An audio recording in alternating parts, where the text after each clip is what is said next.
वैष्णवजन स्पंदन गांधी विचार के। નમસ્કાર. ગુજરાત વિદ્યાપીઠના વૈષ્ણવજન સ્પંદન ગાંધી વિચારના પોડકાસ્ટમાં હું હિનલ સોલંકી તમારું સ્વાગત કરું છું. આજે થોડીક વાત કરવી છે કે આપણા જીવનમાં શોખનું ખૂબ જ મહત્ત્વ છે. કેટલાક લોકો માટે માત્ર સમય પસાર કરવો એ તેમનો શોખ છે. કેટલાક લોકો માટે ફુરસતનો હિસ્સો એ એમનો શોખ છે. કેટલાક લોકો માટે એ જીવનનો એક સાચી ઓળખ એ તેમનો શોખ બની જાય છે. હવે કેટલાક લોકો છે જે સમુદ્રની લહેરોમાં શાંતિ શોધે છે, તો કેટલાક લોકો પર્વતોની ઊંચાઈએ પહોંચીને તેમનું અસ્તિત્વ શોધે છે. પર્વતો ઉપર પહોંચવું, ઠંડી હવા સાથે સંઘર્ષ કરવો અને અજાણ્યા રસ્તા શોધી કાઢવા, આ એક સામાન્ય શોખ નથી, આ એક અભ્યાસ છે. આજે આપણે એવા જ એક પર્વતારોહક સાથે વાત કરીશું કે જેમણે આ સાહસને જીવંત રીતે અનુભવ્યો છે. ડૉક્ટર સુરભીબેન લેવા. ડૉક્ટર સુરભીબેન, તમારું સ્વાગત છે પોડકાસ્ટમાં. ડૉક્ટર સુરભીબેન લેવા ગુજરાત વિદ્યાપીઠના ચીફ મેડિકલ ઓફિસર છે. તેમને રોક ક્લાઇમ્બિંગનું અને એવરેસ્ટ સર કરવાનો શોખ છે, ક્લાઇમ્બિંગનો શોખ છે. આ ઉપરાંત હિમાલયનું સૌથી ઊંચું શિખર માઉન્ટ એવરેસ્ટ સર કરનાર પહેલું ડૉક્ટર કપલ છે. આજે આપણે તેમના માઉન્ટ એવરેસ્ટ સર કરવાની સાહસિક કથા વિશે સાંભળીશું. સૌપ્રથમ તો ડૉક્ટર સુરભીબેન, આ પર્વતારોહણનો તમને શોખ ક્યારે અને ક્યાંથી આવ્યો તેને લઈને જણાવો. આમ તો બહુ હું નાની હતી, એવું પહેલું મારું ટ્રેકિંગ જીવનનું કહું તો હું 4th સ્ટાન્ડર્ડમાં હતી ત્યારે હું પહેલી વાર ટ્રેક કરવા ગઈ હતી. એટલે બહુ નાનપણથી હું ટ્રેકિંગને એવું કરતી હતી, પણ જે પર્વત આરોહણ ક્લાઇમ્બિંગ જે કહેવાય એનો શોખ મને છેલ્લા 5-7 વર્ષથી થયો છે. બાકી નાના ટ્રેક તો વર્ષોથી હું કરતી હતી. જી, કહેવાય છે કે પર્વતારોહણ છે તે રમતોનો રાજા છે. ત્યાં એટલી બધી વિકટ પરિસ્થિતિ હોય છે, ત્યાં કોઈ સ્પર્ધા નથી હોતી, પરંતુ ત્યાં એવું નથી કે આપણે પહોંચીએ છીએ, આપણું કૌશલ્ય બતાવીએ છીએ અને કોઈ તાળી પાડ્યો અને આપણો ઉત્સાહ વધારશે. તો આટલી બધી એકદમ વિકટ પરિસ્થિતિઓ હોય છે. ખાસ કરીને એવું પૂછવા જઈએ કે એવરેસ્ટને સર કરવું છે તો કયા પ્રકારના પડકારો તેમાં જોવા મળતા હોય છે? એવરેસ્ટને સર કરવા માટે એક તો તમારું ફિઝિકલ ફિટનેસ, બીજું છે ફાઇનાન્શિયલ મેનેજમેન્ટ અને સાથે સાથે ત્રીજું છે તમારું માનસિક ટફનેસ, મેન્ટલ ટફનેસ. એક તબક્કે જોઈએ તો ફિઝિકલ ફિટનેસ એટલે માઉન્ટ એવરેસ્ટ તમને બધાને ખબર છે કે દુનિયાનું સૌથી ઊંચું શિખર છે. તો એને ક્લાઇમ્બ કરવા માટે તમારામાં ફિઝિકલ ફિટનેસ ઇમ્પ્રૂવ કરવા માટે એની સ્પેશિયલ ટ્રેનિંગ કરવી પડતી હોય છે. અને હું કહું તો તમે જો રૂટીનમાં ફિઝિકલ ફિટ હોવ, રૂટીનમાં થોડી બેઝિક 1 કલાકની ફિઝિકલ એક્ટિવિટી કરતા હોય તો તમારી માટે એટલીસ્ટ 1 વર્ષની ડેડિકેટેડ ફિઝિકલ ટ્રેનિંગ જોઈએ, જેમાં અલગ આવે, મસલ સ્ટ્રેન્થ આવે, કાર્ડિયોપલ્મોનરી આવે અને યોગ ને પ્રાણાયામ ને બધું આવે. કારણ કે તમારે હાઇટ ઉપર જવાનું છે એટલે તમારા ફેફસા પણ એટલા મજબૂત જોઈએ, એટલે યોગ અને પ્રાણાયામ. બીજું મેં તમને કીધું કે ફાઇનાન્શિયલ મેનેજમેન્ટ. તો એવરેસ્ટ ચઢવાનો ખર્ચો મિનિમમ 35 લાખ રૂપિયા છે, એટલે ફાઇનાન્શિયલ મેનેજમેન્ટ એ એક મોટી વસ્તુ છે. અને ત્રીજી વસ્તુ છે કે મેન્ટલ ટફનેસ. જ્યારે તમે એવરેસ્ટ ક્લાઇમ્બ કરો છો ત્યારે તમે 2 મહિના ઘરથી દૂર રહેવાના છો. તમને બધાને ખબર છે કે એવરેસ્ટ ક્લાઇમ્બ કરવું જોખમી છે, એમાં જીવનું પણ જોખમ હોય છે. એટલે તમારે તમારી જાતને માનસિક રીતે તૈયાર રાખવી પડે કે ત્યાં જીવનું જોખમ થાય એવી મુશ્કેલીઓ પણ આવશે તો એની સામે લડવું પડશે. એટલે એવરેસ્ટ ક્લાઇમ્બ કરવા માટે 3 મેઇન વસ્તુ છે. માઉન્ટ એવરેસ્ટને સર કરવા માટે તમને પરિવારનો કેટલો સહયોગ મળ્યો છે? બહુ સારો ક્વેશ્ચન છે.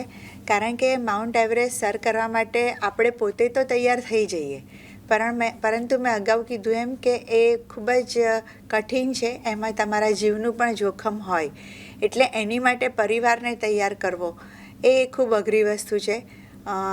નેચરલી અમારા પરિવારવાળાએ પણ પહેલાં ના જ પાડી હતી કે તમે બંને જણા જવાના છો, આટલું જોખમી છે, ના જાઓ.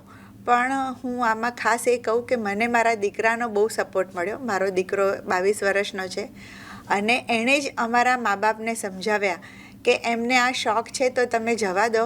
રોડ પર એક્સિડન્ટ થાય તો પણ લોકો મરી જાય છે, તો તમે એમની પાસે ગાડી ચલાવવાનું તો નથી બંધ કરાવ્યું, તો પછી આમાં કેમ ના પાડો છો? એટલે પરિવારનો સહકાર એ મુખ્ય વસ્તુ છે.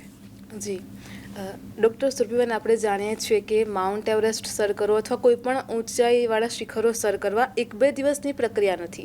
બેઝ કેમ્પથી શરૂ કરીને ઊંચાઈ સુધી પહોંચવું એક ચોક્કસ પ્રક્રિયા છે. તેના માટે તાલીમ પણ લેવી પડતી હોય છે. તો જે યુવકોને માઉન્ટ એવરેસ્ટ સર કરવાની ઈચ્છા છે, જેમને આ પ્રકારનું ક્લાઇમ્બિંગ કરવું છે, તો એ પ્રક્રિયા શું છે તેના વિશે જણાવો. કોઈ પણ પર્વત ચડવા માટે તમારી પાસે થોડું એનું બેઝિક ટેકનિકલ જે માઉન્ટેન ક્લાઇમ્બિંગ જે કહીએ એનું ટેકનિકલ નોલેજ હોવું જરૂરી છે.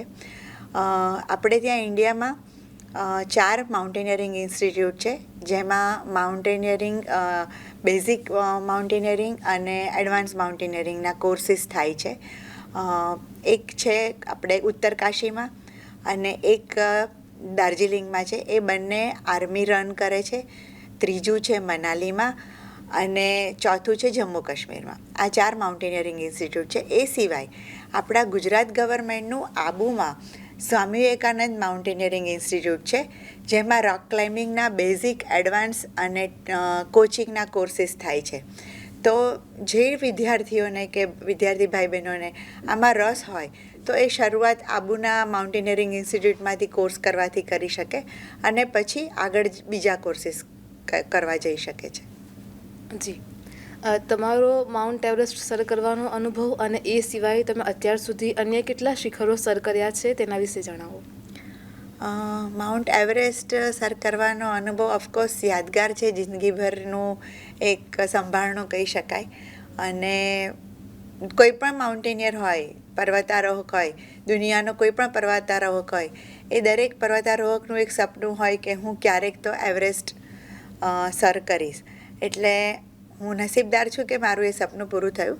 પણ એ સિવાય અત્યારે હું એવું મિશન પર છું કે દુનિયામાં 7 ખંડ છે અને 7 ખંડના સૌથી જે ઊંચા શિખરો છે એ સર કરવાનો પ્રયત્ન કરી રહી છું. તો 7માંથી 5 ખંડના શિખરો મેં સર કર્યા છે અને 2 શિખર બાકી છે. એ સિવાય જે દુનિયાનું 8મું હાઈએસ્ટ શિખર છે મનાસલુ, એ કર્યું છે. અને હિમાલયના એના બીજા 2-3 શિખરો મેં સર કર્યા છે. જી, તમે તમારો સરસ અનુભવ જણાવ્યો. જે યુવક યુવતીઓને હવે આ માઉન્ટ એવરેસ્ટ સર કરવાની ઈચ્છા છે તે લોકોને તમે શું સંદેશો આપશો? સંદેશો હું એ જ આપવા માગું છું કે તમારે એવરેસ્ટ ક્લાઇમ્બ કરવું હોય તો જે મેં પહેલાં કીધું એમ તમારે ફિઝિકલ, મેન્ટલ અને ફાઇનાન્શિયલ આ ત્રણેય પ્રિપરેશન કરવી પડે. ફાઇનાન્શિયલ પ્રિપરેશન એ સૌથી મોટું હર્ડલ છે, કારણ કે 35 લાખ એ એવી નાની સૂની રકમ નથી. પરંતુ મારે તમને એક ઉદાહરણ આપવું છે કે જ્યારે હું એવરેસ્ટ સર કરવા ગઈ ત્યારે મારી સાથે એક જયપુરનો યંગ છોકરો હતો. તો એની પાસે એ તમારા જેની ઉંમરની આસપાસ હતો. હવે એની માટે 35 લાખ ભેગા કરવા કોઈ નાની વાત નથી. તો આપણે જે અત્યારે તમે મોબાઈલમાં સોશિયલ મીડિયાનો ઉપયોગ કરો છો, એણે એ સોશિયલ મીડિયાના ઉપયોગને પોઝિટિવલી ઉપયોગ કર્યો અને ક્રાઉડ ફંડિંગ કર્યું. અને એ પોતે અમુક ટ્રાવેલ બ્લોગ્સ લખતો હતો અને ઇન્સ્ટાગ્રામ ને એ બધા પર એના પરથી એને ફંડિંગ મળ્યું. અને થોડું ઘણું જે ફંડિંગ એને ખૂટ્યું એ એણે અલગ અલગ કંપનીઓમાં, એ મને એવું કહેતો હતો કે મેડમ હું રોજ 200 ઈમેલ લખતો હતો. એટલે ઓલમોસ્ટ એણે 1000 ઈમેલ મોકલ્યા હશે અલગ અલગ કંપનીઓમાંથી, અને એમાંથી એને 5 કંપનીઓનો પોઝિટિવ રિસ્પોન્સ મળ્યો. એટલે એવું કહી શકાય કે એવરેસ્ટ ક્લાઇમ્બ કરવું હોય તો ફિઝિકલ પ્રિપરેશન સાથે સાથે ફાઇનાન્શિયલ પ્રિપરેશન અને એ ગાંડપણ કહેવાય. ગાંડપણ જોઈએ તમારામાં. એ ગાંડપણ જો તમારામાં હોય તો જ તમને સફળતા મળે, નહીં તો અઘરું છે. માઉન્ટ એવરેસ્ટ સર કરવો અથવા તો કોઈ પણ બીજા ઊંચા શિખરો સર કરવા એ ખૂબ જ સાહસની વાત છે. ખાસ કરીને એવી માહિતી મળતી હોય છે કે અગાઉ પણ જે લોકો આવી રીતે માઉન્ટ એવરેસ્ટ કરીને શિખરો સર કરીને આવ્યા છે તેમણે ખૂબ જ નજીકથી મોતને જોઈ છે. ડેથ ઝોન આવતો હોય છે. તેને લઈને તમારું શું કહેવું છે? દુનિયામાં જેટલા બી 8000 મીટરની ઉપરના પર્વતો છે એ બધા ડેથ ઝોનમાં કહેવાય. કારણ કે એ હાઇટ પછી ઓક્સિજન લેવલ એટલું ઓછું થઈ જાય કે તમારે સપ્લિમેન્ટરી બહારથી અલગથી ઓક્સિજન લેવો પડે. એટલે ડેથ ઝોન જ એને એટલા માટે જ કહેવાય છે. હવે જ્યારે તમે એવા કોઈ પણ શિખરો સર કરો ત્યારે ભૂતકાળમાં જે પણ લોકોને, હું તમને એવરેસ્ટનું જ ઉદાહરણ આપું તો એવરેસ્ટને દુનિયાનું સૌથી હાઈએસ્ટ ગ્રેવયાર્ડ એટલે કે કબ્રસ્તાન કહેવાય છે.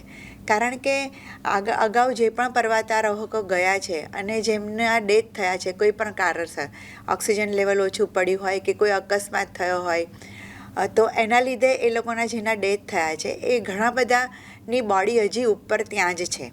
અમુક જગ્યા તો એવરેસ્ટમાં તમે ક્લાઇમ્બ કરો તો જ 3-4 જગ્યા એવી છે કે ડેડ બોડી એ લેન્ડમાર્ક તરીકે ઓળખાય છે. તમારે ડેડ બોડીને ક્રોસ કરવું પડે. એટલા માટે જ મેં શરૂઆતમાં કીધું કે મેન્ટલ ટફનેસ જરૂરી છે. જ્યારે તમે જતા હો અને રસ્તામાં તમે આવું જુઓ તો તમને એવું એક ટાઈમે વિચાર આવે કે આમાં કદાચ એક હું તો નહીં બની જાઉં ને, પણ આ બધા વિચારો અને જે છે એ બધાને પાછળ ધકેલી અને આગળ પહોંચવાનું છે. અને એટલા માટે જ જ્યારે કોઈ એવું કહે કે તમે ટોપ ઉપર પહોંચ્યા તો તમને કેવી ફિલિંગ થઈ, તો કોઈ પણ પર્વતારોહકને પૂછજો કે એવરેસ્ટના ટોપ પર પહોંચ્યા પછી કેવી ફિલિંગ થઈ, તો કોઈ તમને એવું નહીં કહે કે મને બહુ આનંદ થયો અને હું હસીથી કૂદી પડ્યો ને એવું. કારણ કે તમે આ બધું જોઈને આવ્યા હોય ત્યારે બેક ઓફ માઇન્ડમાં તમારી પાછળ એક સવાલ હોય કે ના, મારે સેફલી નીચે જવાનું છે. એટલે જે પણ 8,000 મીટરથી ઉપરના માઉન્ટેન ક્લાઇમ્બ કરીએ છીએ એમાં આ રિસ્ક તો હોય જ છે, પણ એ રિસ્ક સમજીને જ લોકો જતા હોય છે.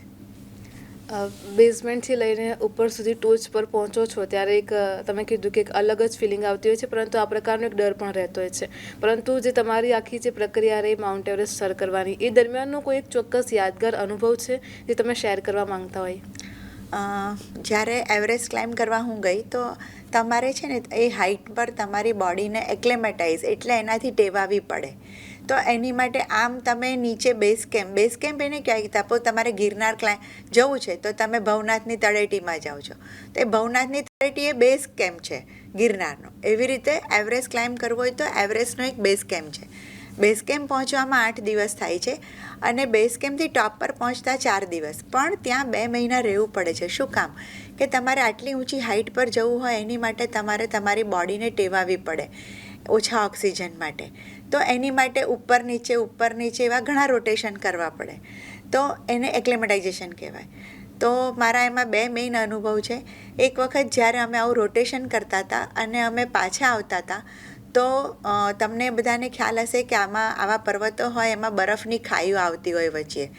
તો એક નાનકડી ખાઈ હતી, એ કૂદતા મારો પગ લપસી ગયો અને હું ઓફકોર્સ અમારે કમર ઉપર તમારું સેફટીનું દોરડું બાંધેલું હોય, પણ એ વખતે પડીને હું નીચે લટકતી રહી લગભગ 5-7 મિનિટ સુધી, જ્યાં સુધી મારો ગાઈડ ના આવ્યો અને એણે મને ઉપર ના ખેંચી ત્યાં સુધી. એટલે એક એ કહેવાય. અને બીજું, જ્યારે સમિટ કરી અને હું પાછી આવતી હતી એ વખતે અચાનક વાતાવરણ બગડ્યું અને બહુ જ વધારે પવન એવું ચાલુ થયું અને એના લીધે મારા જે ગોગલ્સ હતા એનો એક ગ્લાસ નીકળી ગયો. એ શરૂઆતની 4-5 મિનિટ મને અંદાજ ના આવ્યો, પણ પછી મારી આંખમાંથી પાણી નીકળવા માંડ્યું અને મને કંઈક ખૂંચવા માંડ્યું. એટલે મેં મારા ગાઈડને ઊભો રાખીને, તો એણે પાછળ ફરીને જોયું તો એને ખ્યાલ આવ્યો કે મારો ગ્લાસ નીકળી ગયો હતો. તો ત્યાં એટલી હાઇટ ઉપર જ્યારે સૂર્યના કિરણો બરફ ઉપર પડતા હોય તો એનું જે રિફ્લેક્શન આવે એના લીધે મને આંખોમાં બ્લાઇન્ડનેસ થઈ ગઈ હતી, એને સ્નો બ્લાઇન્ડનેસ કહેવાય. એટલે મારું એ ડાબી બાજુની આંખનું 80% વિઝન દેખાતું મને બંધ થઈ ગયું, અને એટલી ઊંચી હાઇટ ઉપર. એટલે મારા જે ગાઈડ હતા, મારા હસબન્ડ મારી સાથે હતા, બધાને ટેન્શન થઈ ગયું કે આને નીચે કેવી રીતે લઈ જઈશું, એક આંખે આટલું ઓછું દેખાવાનું થઈ ગયું છે તો. પણ મેં કીધું કે કંઈ વાંધો નહીં, તમે લોકો મને થોડું વચ્ચે વચ્ચે ગાઈડ કરજો, અને એક આંખે તો દેખાય જ છે, હું મેનેજ કરીશ. અને તો પણ મારી સ્પીડ ઓછી હતી. અને જ્યારે તમે આવા કોઈ ઊંચા પર્વત પર જતા હોય ત્યારે હંમેશા એક સેફ રિટર્ન ટાઈમ હોય કે એ ટાઈમ સુધી તમારે નીચે આવી જવાનું હોય સેફલી. તો મારી સ્પીડ ઓછી થઈ ગઈ હતી. તો એક તબક્કે મેં મારા ગાઈડ અને મારા હસબન્ડને ઊભા રાખીને એવું કીધું કે મારી સ્પીડ ઓછી થઈ ગઈ છે, મારા લીધે તમને લોકોને પણ તકલીફ પડે છે, મારું જે થવું હશે થશે, કદાચ હું આવી શકીશ નહીં આવી શકું ખબર નહીં, પણ તમે લોકો જતા રહો. મારા હસબન્ડને તમે લિટરલી એવું કીધું કે આપણો દીકરો અને મમ્મી પપ્પા ઘરે છે, તમારે એમની માટે સેફલી પાછા જવાનું છે, હું ગમે તે રીતે મારું મેનેજ કરી લઈશ, આવી શકીશ તો સારું, નહીં આવી તો કંઈ નહીં. એટલે મેં જે માનસિક ટફનેસની વાત કીધી તમને એ આ હતી. અને નસીબ જોગે મારા ગાઈડ અને મારા શેરપાએ હસબન્ડે કીધું કે ના, એટલી બી તારી ઓછી સ્પીડ નથી કે એના લીધે અમારા બધાની લાઈફ રિસ્કમાં આવે. કંઈ વાંધો નહીં, આપણે થોડા સાથે ચાલીએ છીએ અને આપણે પહોંચી જઈશું. એટલે આ એક યાદગાર વાત હતી. જી ડૉક્ટર સુરભીબેન, તમે અત્યાર સુધી માઉન્ટ એવરેસ્ટ સર કર્યું, અન્ય ઊંચા શિખરો સર કર્યા, તેનો ગુજરાત વિદ્યાપીઠને ગર્વ છે. આગામી સમયમાં હજુ પણ તમે જે અન્ય શિખર સર કરવા માંગો છો તે માટે તમને શુભેચ્છાઓ. દર્શક મિત્રો, આ જ રીતે અલગ અલગ રસપ્રદ મુદ્દાઓ સાથે ફરી મળતા રહીશું. ત્યાં સુધી ગુજરાત વિદ્યાપીઠની આ પોડકાસ્ટની ચેનલને સબસ્ક્રાઇબ કરો, લાઇક કરો અને તેને નિહાળતા રહો. નમસ્કાર. वैष्णव जन स्पंदन गांधी विचार के